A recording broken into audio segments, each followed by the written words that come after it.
차라리 손해를 보자. 우리가 5월 28일 그 유학생 한복 체험 초청을 위해서 팜플렛을 준비해가지고 우리 어루나 또 사랑이 그리고 이제 말알도 조금 참여했죠. 그래서 캠퍼스에 가서 전단지를 600부 이상 만든 것 같아요. 우리 또 우리 조 대표가 만들어준 것까지 하면 그래서 이제 뿌리면서 초청을 했습니다. 그래서 여러 가지 참 초청 잔치를 나눠주면서 많은 것들을 체험했는데 특별히 한 가지 굉장히 내 마음에 그 감동적인 장면은 지난주 금요일 날 이 고려대 캠퍼스를 갔는데 그 얼굴 색깔이 다른 친구들이 이렇게 한국말을 너무 유창하게 서로 말하면서 아주 수다를 떨고 있더라고. 그래서 내가 그 학생들한테 물어봤어요. 너는 어느 나라에서 왔냐? 그랬더니 하나는 우즈베키스탄에서 왔다 그러고 하나는 카나다에서 왔다 그러고 하나는 중국에서 왔다 그러고 하나는 네팔인가 왔다 그러고 또 하나는 나 잊어버렸어요. 5개 나라의 학생들이 와가지고 서로 친구가 된 거예요. 그래가지고 한국말로 그렇게 유창하게 대화를 하는 거예요. 이것이 제가 늘 기도하고 꿈꿔왔던 거예요. 100개의 나라 학생들이 다 한국에 와서 한국말로 성경을 공부하고 한국말로 예배드리는 역사를 이루자. 근데 그 일이 지금 한국말 하는 외국 학생들이 친한 친구가 된 거예요. 그래서 이번에 우리가 학생들이 오면 여기 여러분들도 다른 나라 학생들로 친구 삼아야 돼요. 친구 삼는 게 굉장히 중요한 거예요. 예. 뭐 봐도 이번에 참 이렇게 전단지를 나누면서 우리 건국대학교, 한양대학교, 또 우리 성신여대, 또 고려대학교, 한성대학교, 5개 캠퍼스 갔습니까? 2대. 응? 2대. 6개의 캠퍼스를 이렇게 돌아다니면서 전단지를 나눴는데 너무 은혜스러운 것은 오르나가 사랑이가 굉장히 적극적이에요. 나는 좀 쉬고 자르면 막 나를 이끌고 목사님은 이쪽으로 가시오. 아 이제 그럼 그만하고 갑시다 그러니까 아니라 그 목사님 피고는 먼저 가세요. 와, 이 역사에 외국 학생이 주인이 된 거야. 나는 이제 이미 어떤 사람이에요? 나는 손님이 된 거야. 주격이만 이제 전도된 거라고. 이게 얼마나 놀라운 사실인가. 할렐루야. 또 우리가 말할은 영어를 좀 할 줄 알거든요. 그러니까 영어로 이제 전도를 하니까 더 좋더라. 그러면서 또 말할이 하는 말이 우리가 이것을 전단지를 나눠주면서 전도한 것보다는 관계성을 가지고 전도해야 될 것을 알게 되었다. 말할이 또 그런 얘기를 해요. 이야, 이런 이 상황을 보면서 이러다가 보니까 제가 이 남산 센터를 얼마나 좋아해요? 루디아 집이라 해가지고 막 천지만방에 이렇게 좋은 센터를 하나님이 주신 일이 어디 있냐고 말이야. 그렇게 했는데 딱 막상 캠퍼스를 다니다 보니까 이곳이 우리의 선교의 중심이 될 수가 없다는 생각이 들더라고요. 이미 이 장소는 우리가 한 6개월 동안 장소를 사용했는데 충분히 이용해 먹었어요. 왜? 이곳에서 통해서 우리 귀한 학생들이 주인이 되었잖아요. 네. 주인이 됐어요. 그리고 이곳에 있을 때는 여기 서울역에 있는데 학생 기숙사 가까워 가지고 좋았는데 이제 거의 다 떠났어요. 우리 거기는 기숙사에 다 떠났어요. 그러니까 이곳에 있는 가치는 이미 충분하게 우리가 사용했어요. 1년치 월세를 내면서 반년 동안에 써먹은 거예요. 그러니까 앞으로 한 5개월 동안 우리가 월세를 물어줄지도 모르겠어요. 그러면서 이제 새로운 장소를 이제 여기에 된 겁니다. 이거 참 내가 이 새로운 장소를 잃었다 보니까 우리 미국에 있는 딸이 아빠 그것이 최고로 좋다면서 그렇게 좋다면서 또 옮겨?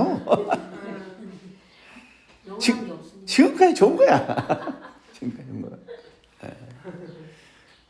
그래서 제가 이제 오후에는 그 캠퍼스 가서 전도하고 전단지 다니고 오전에는 우리 이제 학생들 다 모르게 나 혼자 이렇게 당근에서 보는 이 부동산에서 이 근방은 막 샅샅이 막 다니고 다녀서 우리가 대학생들이 접근할 수 있는 장소가 어딜까 하고 여러 가지 이제 장소를 찾으러 다녔는데 정말 어떤 경우는 이래서 좋고 어떤 건 저래서 나쁘고 그렇게 힘들어. 그래서 어느 날은요 오전에는 장소로 보러 다니고 오후에는 캠퍼스 다니다 보니까 하루에 17,000보를 걸었더라고. 내가 이 86세 할아버지가 17,000보를 걷는다는 것이 가능한 일이에요, 이것이? 내가 아내한테 보여줬어요. 그게 내가 오늘 이렇게 17,000보를 걸었다고. 이야, 그래서 이제 우리가 사용하기에 딱 알맞는 장소가 하나 나왔더라고요. 11개의 대학에서 한 번 전철 타면 볼 수 있는 장소. 아마 이제 조금 하나만 전철 타면 이제 거의 서울에 있는 대학에 있는 학교하고는 거의 가까운 거예요. 가까워. 이 동국대라든가 덕성예라든가 동덕예대 같은 것은 안 세웠는데 그것도 가까운 거예요. 그러니까 이 엄청나게 이 중요한 장소가 하나 나와서 이제 장소를 계약을 하기로 했어요. 근데 이제 그곳에는 카페를 이제 운영하고 있는 곳이기 때문에 아주 깨끗하고 굉장히 세련되고 멋있어요. 카페로. 근데 그런 정도 우리 시설을 하면 돈이 엄청나게 들 텐데 이미 했잖아요. 그래서 그것을 얻기로 이렇게 마음에 결심을 했습니다. 저는 항상 그 무엇을 결정할 때 하나님께서 주신 은혜로 주님의 기뻐하신다면 그냥 생각 없이 결정을 해요. 이곳을 결정할 때도 딱 오자마자 계약을 했어요. 그것도 가서 딱 계약금을 결정하고 내일 이제 본계약을 하기로 결정을 했어요. 근데 이제 대부분 이제 오늘 그 부동산은 남편을 둔 그 부인의 말을 듣니까 계약을 하려면은 여러 가지 조사가 필요하대요. 무엇을 말해가지고 그렇게 결정하는데 나는 아무것도 안 보고 그 주인 말만 듣고 그냥 계약을 한 거예요. 근데 막상 계약을 이제 그 건물 주인하고 계약을 하다 보니까 내가 생각했던 것과 너무 다른 것들이지만 정확한 인포메이션이 없는 거예요. 그래서 이거 정말 계약을 해야 되느냐 말아야 되느냐. 6시 만에 계약을 위해서 부동산에 앉아서 계약서를 쓰려고 하는데 그때 보니까 내가 미처 생각하지 못했던 내 그 정보가 다랐던 것들이 너무 많은 거야. 그래서 이제 이 갈등을 겪으면서 또 대화하고 그러다가 결국은 그 카페 주인이 그리스도이냐. 내가 보기에는 굉장히 믿음이 좋은 것 같아요. 우리 엄자보다. 그러니까 이 믿음이 있는 한 성도를 만난다는 것이 얼마나 중요하냐. 우리가 새로 간 그 지역에 그 동네 아파트에 살고 있어요. 아파트에 살고 있는 한 믿음의 가족을 만난다는 것이 얼마나 중요하냐. 이 정도 되면 내가 이분한테 자꾸 이 옳고 그르고 이해관계에서 싸운다는 것이 무슨 의미가 있는가. 그런 생각이 딱 기도하는 것만 생각해서 그냥 계약을 맺었어요. 근데 계약을 맺고 나서도 마음이 그렇게 기쁘지를 않았어요. 그런데 이제 김명선 전도사님과 얘기하는 가운데 목사님 뭐 그렇게 이해타산을 따집니까? 그냥 이 계약 끝났으면 끝난 것이죠. 내가 이 용기를 많이 얻었어요. 그러나 이렇게 결심을 하도록 도움을 준 결정적인 말씀이 바로 오늘 읽은 말씀이에요. 오늘 말씀이 이것을 결정하는데 아주 결정적인 도움을 주는 말씀이었다고요. 그래서 말씀에 근거해서 결정이 되는 거예요. 그래서 오늘 말씀을 보면 오늘 말씀의 내용은 뭐죠? 아브라함이 하나님의 말씀에 따라서 가나안 땅에 왔다가 흉년이 드니까 말씀을 버리고 먹고 살기 위해서 애굽으로 내려갔어요. 그래서 애굽에 내려가가지고 어떤 일이 있었어요? 애굽에 내려가가지고 아내를 빼앗긴 거예요. 다른 거 다 됐지만 아내를 빼앗겨버렸다. 아내를 빼앗겼어요. 이제 하나님께서는 그 아내를 통해서 하늘의 별대와 같은 자손을 주시겠다고 약속을 했는데 아내를 빼앗겼으니까 자손 얻을 수 없잖아요. 그 약속이 무너져 버린 거야. 그러니까 돈은 많이 벌었을지 모르지만은 하나님의 약속을 무산이 되었으니 얼마나 낙심한 거예요.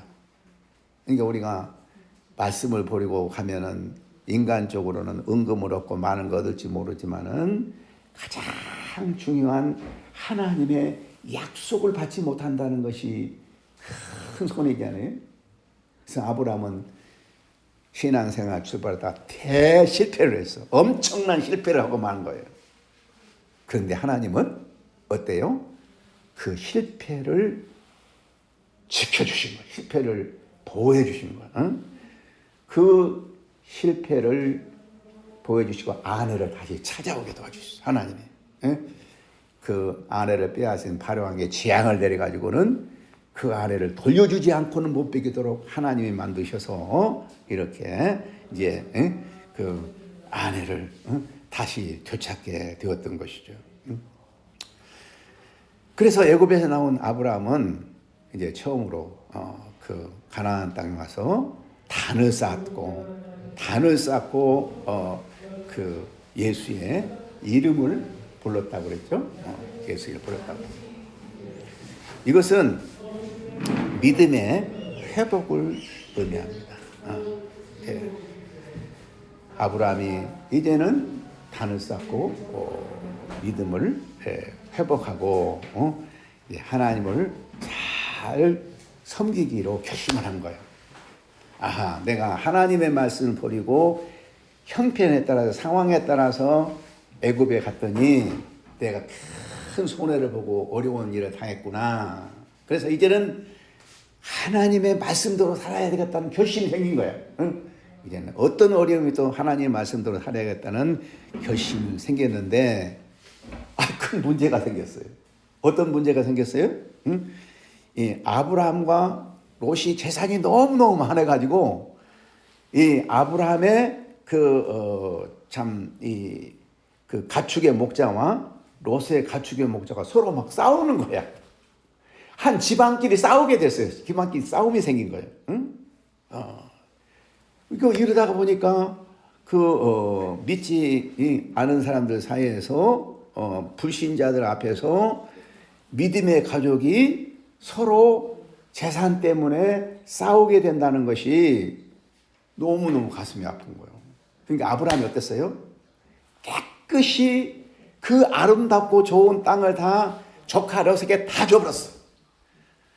네가 우하면 나는 좌하고 네가 좌하면 나는 우하랴. 네 선택한 대로 네 갖고 싶은 대로 가져라. 그리고 아브라함이 큰 마음을 가지고 손해를 본 거야. 손해를 보여. 그러면 내가 롯이라면 자기는 젊었고 그러니까 삼촌이 좋은 땅 가져오십시오. 저는 그냥 가서 개척을 하겠습니다. 그럴 텐데 롯이 어땠어요? 인정 사정 없이 늙은 삼촌을 버리고 탐욕대로 좋은 땅은 자기가 다 차지해버리고. 그러니까 아브라함은 갈 곳이 없잖아요. 그래서 아브라함은 이 물질 때문에 큰 물질의 손해를 하나님의 백성으로서 살기 위해서 엄청난 물질의 손해를 봤어요. 자기가 정이 다 하는 그 아름다운 땅을 다 버리고 그 늙은 나이에 또 이제 자식처럼 이런 롯을 버리고 터벅터벅 이 땅길로 이렇게 떠나게 됐어요. 이럴 때 아브라함 마음이 얼마나 착잡했겠어요. 내 늙은 나이에 또 어떤 새 땅을 가서 찾아서 개척한다는 거 얼마나 이렇겠어요? 우리도 신앙생활을 위해서 가끔 세상에 많은 손해를 볼 때가 있어요. 그래서 오늘 설교 제목대로 하나님의 영광을 위해서 우리 성도들 가운데 다툼을 하지 않기 위해서는 손해를 봅시다. 손해를 보자. 차라리 손해를 보자. 차라리 손해를 보자. 여러분, 예수님 때문에, 하나님 때문에 차라리 손해를 보는 삶을 살아보세요. 응? 손해를 본다는 것이 얼마나 참 귀한 것입니까? 하나님은 이처럼 손해를 본 아브라함을 그냥 손해보도록 살도록 버려두셨을까요? 응? 너 그냥 하나님 위해서는 손해보고 가난하게 그냥 그렇게 살아. 너 손해보고 살아. 응? 그랬을까요? 아니에요. 우리 14절부터 16절을 보면은 롯이 아브라함을 떠난 후에 여호와께서 아브라함에게 이르시되 너는 눈을 들어 너 있는 곳에서 동서남북을 바라보라. 보이는 땅을 너와 내 자손에게 주리니 영원히 이르리라. 내가 내 자손으로 땅에 티끌 같게 하리니 땅의 티끌을 능히 셀 수 있는데 내 자손도 세리라. 할렐루야. 할렐루야. 엄청난 땅을 주신 거야. 그 손해 보는 것과는 비교가 안 된 땅을 말이야. 보는 땅을 다 주겠다는 거지. 그래서 나중에 아브라함이 그 땅에서 큰 부자가 됐어요.